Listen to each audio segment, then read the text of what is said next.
Hello guys, જો આજે અમે આવી જઈએ છીએ હોટલમાં. આ પાર્સલ કરાવ્યું અમે.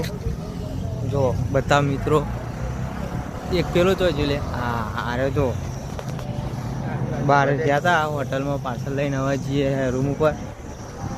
પાર્સલ કરાવ્યું હતો હવે ખાઈને પછી ઊંઘી જવું. જો લોકેશન કાર્ડ છે એ આરે હોટલ આવું બધું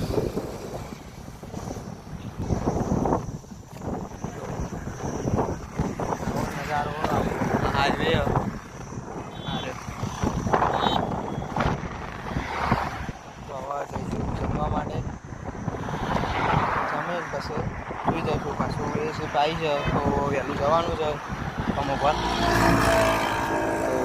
તો ચલો અમે જઈએ જમવા અને હવે કાલે મળીશું બીજા બ્લોગમાં. તો તમે જોતા રહેજો અમારા બ્લોગ અને સપોર્ટ કરતા રહેજો.